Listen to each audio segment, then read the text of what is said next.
The glass was cold in my hand. Wet. I could feel the water running down my fingers while I stood there knowing what was in his drink. 3 seconds.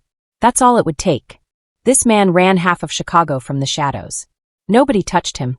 Nobody even looked at him wrong. But tonight he was just a guy at a table, smiling at a woman in a red dress who kept touching his arm and calling it love.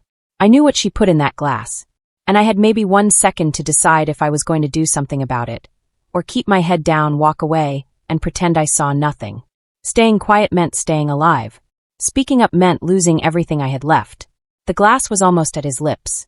The Obsidian Lounge charged $500 for a steak, and nobody complained. That's the kind of place it was.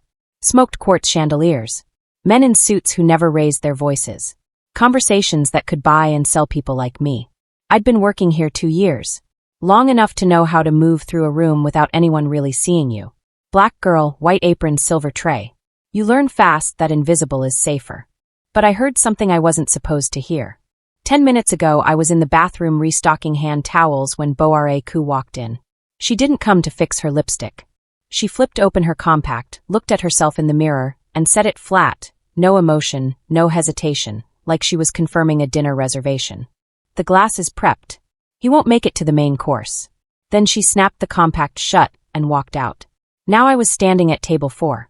Hyuk-soo Shin was the kind of man you felt before you saw him. White suit, dragon tattoo crawling up his neck. He had the look of someone who'd survived things most people don't survive. But right now he was just reaching for his drink, and he had no idea. Boare sat next to him in a red dress, eyes on her phone waiting. I smelled it before I could talk myself out of what I was thinking. Under her jasmine perfume, something bitter. Sharp. Coming from his glass. Almonds. My tray was shaking. I could walk. Back to the kitchen, clock out, never say a word. I had rent due. I had 2 more semesters of med school to pay for. I had every reason in the world to keep moving. Then he looked up at me. Tired eyes. Sharp but tired. Like a man who'd been watching his back for so long he'd forgotten what it felt like to sit still. I didn't put down the water. I didn't ask about dessert. I leaned in close enough that my words went nowhere except into the ink on his neck. Don't drink it. She's watching you die. The Obsidian Lounge bathroom was nicer than any room I'd ever lived in. Italian marble. Gold mirrors. The kind of place that makes you feel poor just by walking in. I was in the 3rd stall taking a breath, rubbing the back of one heel against the other, trying to get feeling back in my feet. Med school textbooks were sitting in my locker. I had a pharmacology exam in 4 days. That's what I was thinking about when the door opened. No chatter. No laughter. Just heels slow, deliberate, and then nothing. Whoever came in just stood there. Then the jasmine hit me. Heavy. The kind of perfume that doesn't ask permission. Boare-ku. I heard a compact snap open. Then a phone buzz. Then her voice, and I almost didn't recognize it. At the table she was soft. Warm. The kind of woman who laughs at everything a powerful man says. This voice was different. Flat. Like she was reading off a list. It's done. The vintage is poured. I added the sweetener. I stopped breathing. Through the gap in the stall door, I could see her in the mirror. Red dress. Expression like a closed door. She had a small glass vial in her hand, turning it between her fingers. Clear liquid. Nothing to look at. But I'd been studying toxicology for 3 weeks. I knew what clear liquid in a small vial meant. He won't feel anything for the first 5 minutes, she said. By the time the main course comes out it'll look like a stroke. Respiratory failure. Clean. She paused. Someone said something on the other end. Tell the cleaners to be at the back entrance. I want his signet ring before the paramedics get there. Short laugh.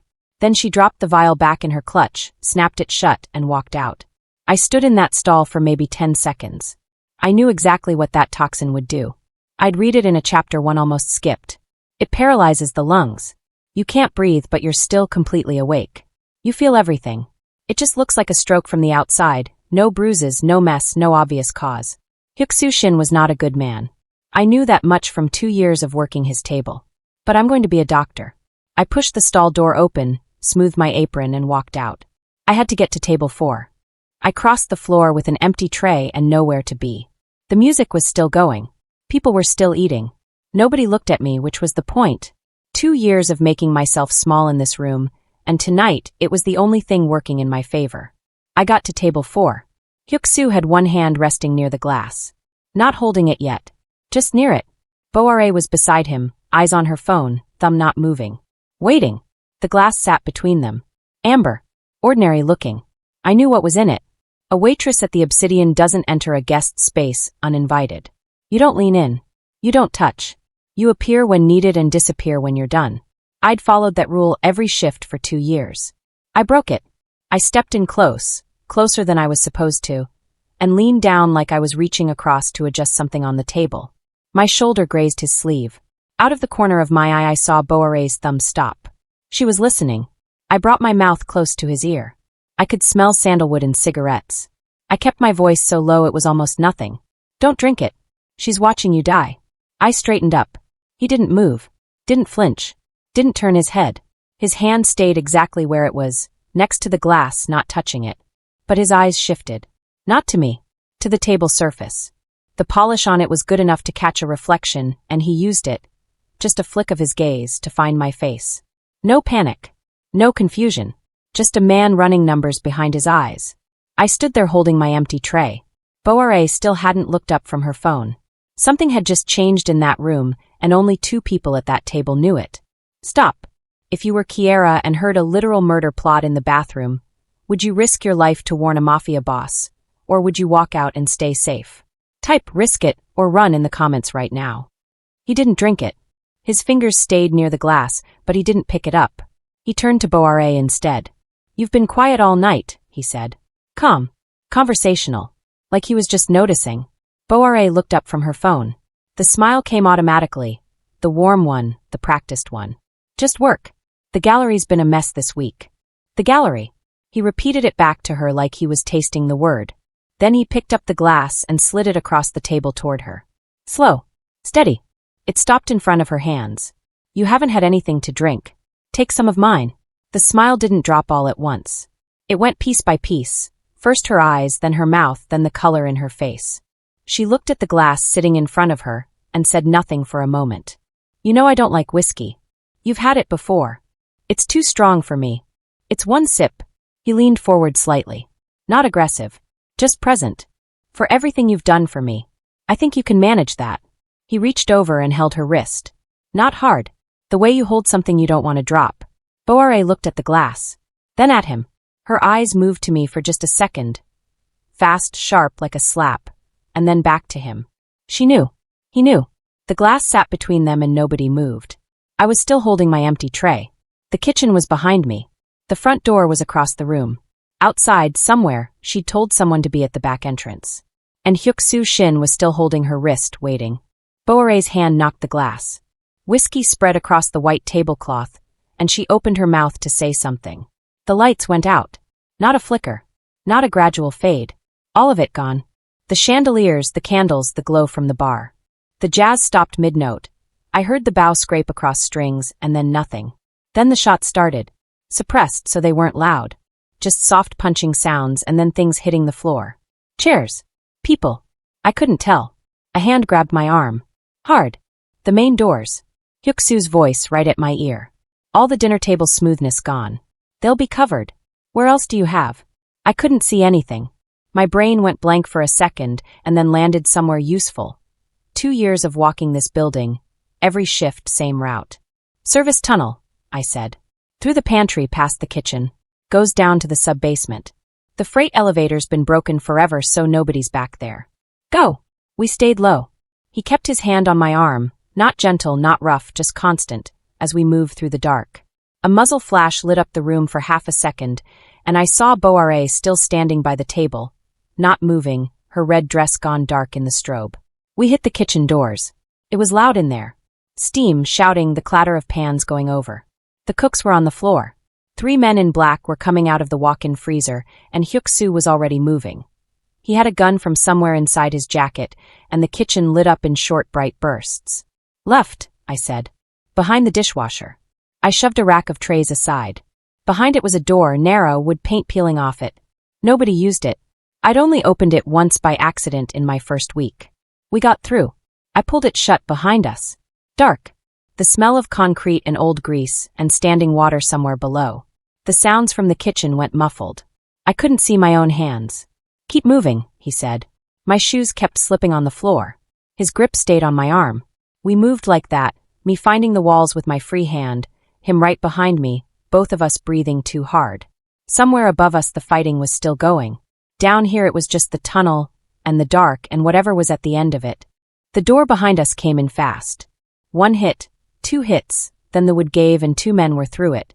Hyuk-soo pushed me behind a shelf stacked with flour bags. The shooting started before I hit the ground, loud in that small space, tearing through drywall, through shelving, through everything. 3 shots from Hyuk-soo. Then quiet. I got up, and there was a man on the floor I hadn't seen before. Young.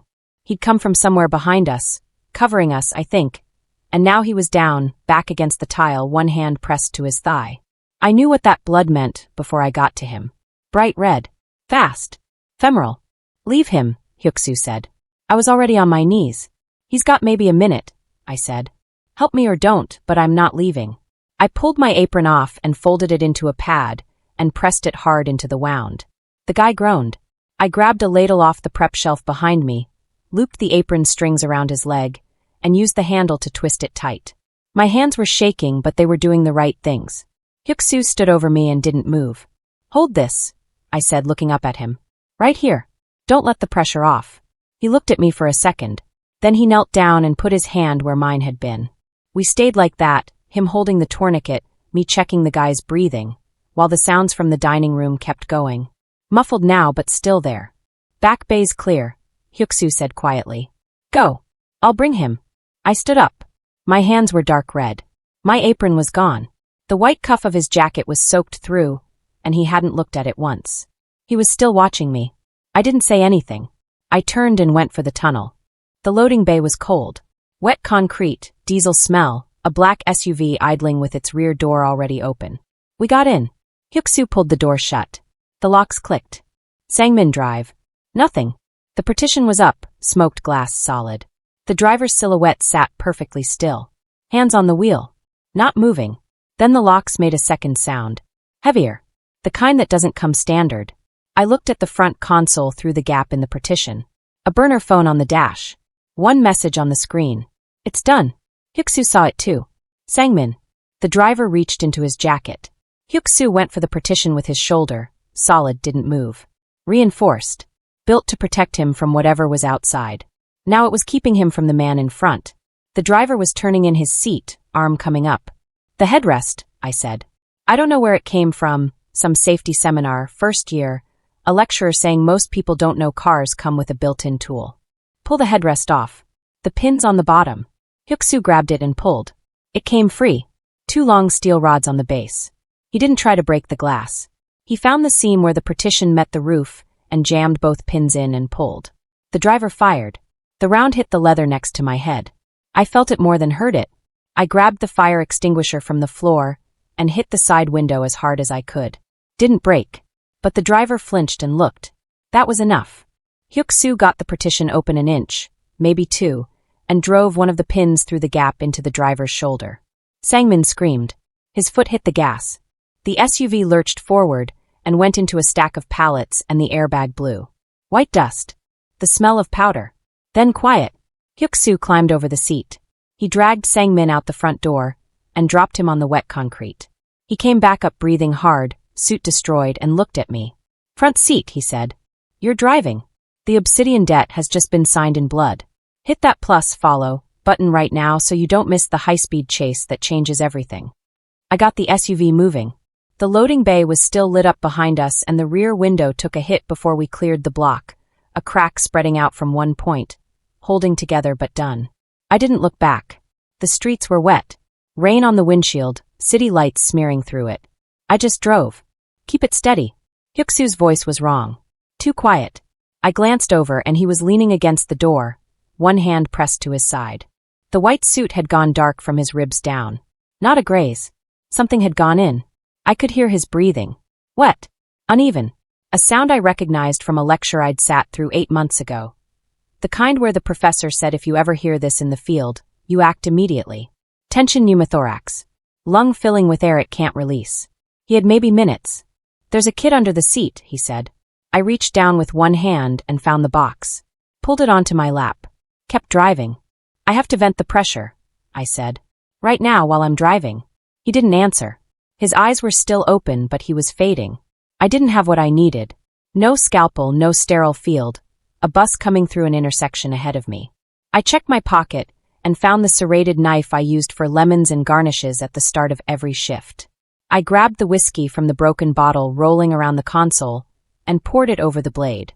"Stay awake," I said. I ripped his shirt open with one hand. Found the second intercostal space by feel, second rib, just above the third, slightly left of center. I'd traced this on a diagram so many times I could do it in the dark. I pressed the knife in. The air came out in a rush. One sound, then his breathing changed, still rough but even. "Real." He groaned and grabbed the dashboard. I grabbed the chest seal from the kit and pressed it over the incision and held it there until it caught. Then I put my hand back on the wheel. We were still moving. Rain still coming down. His breathing was steadier now and he was looking at me, not saying anything, just watching my hands on the wheel, still dark with his blood. I didn't say anything either. I just drove. The road up to the house was private and steep, and the gates were already open when we got there. They closed behind us before I turned the engine off. I sat there for a second, just the engine ticking down and the sound of water somewhere below. The house was concrete and glass, built right on the edge of the cliff above the lake. No lights on inside that I could see. It looked less like somewhere a person lived, and more like somewhere a person waited. Hyuk-soo got out without help, moving carefully, one hand near his side, but moving. Two men came out from under the entrance overhang. No greeting. They just stood there. "Your phone," Hyuk-soo said. He wasn't looking at me. I still had it in my pocket. I hadn't thought about it until right then. My dad, my professors, for missed calls probably, my whole actual life sitting in my hand. "I need to call the hospital," I said. "They don't know where I am." He turned around. "The people who came tonight know your face now. They know you were with me. You use that phone and you tell them exactly where you are. Exactly where your father is." I didn't move fast enough. One of the men stepped forward and I let him take it. He didn't pocket it. He set it on the ground and stepped on it. Once. The screen went dark. I didn't say anything. They walked me inside and through hallways that were all stone and height and echo. No pictures on the walls. No rugs. Nothing soft anywhere. They stopped at a door and opened it. The room was clean. Gray bedding, a window that took up most of one wall, the lake black outside. Nice in a way that didn't feel like it had anything to do with comfort. The door locked from the outside. I stood at the window. The snow had started, light just beginning. It disappeared as soon as it hit the water.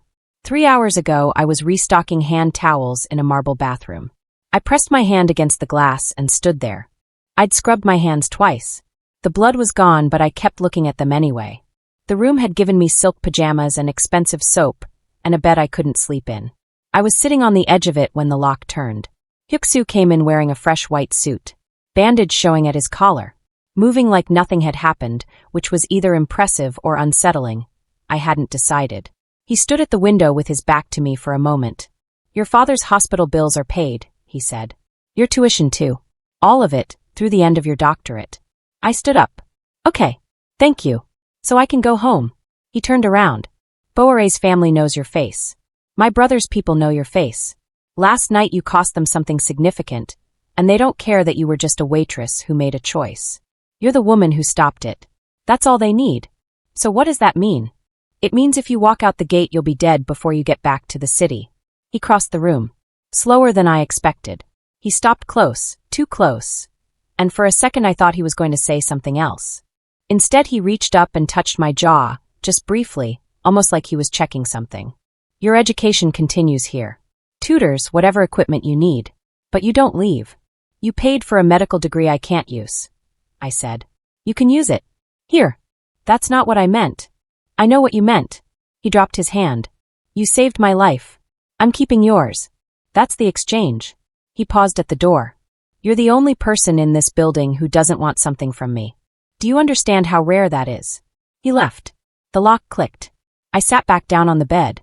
I'd passed every exam, done every rotation, kept my head down for 3 years of med school working nights at a restaurant to pay for it. And I'd done everything right last night. The window was still dark. The lake was still there. The snow had stopped. I looked at my hands again. He paid her tuition, but he took her freedom. Is Hyuk-soo her protector or her kidnapper? Most people say he's a villain, but some say he's the only one who can keep her alive. What do you think? Sound off in the comments.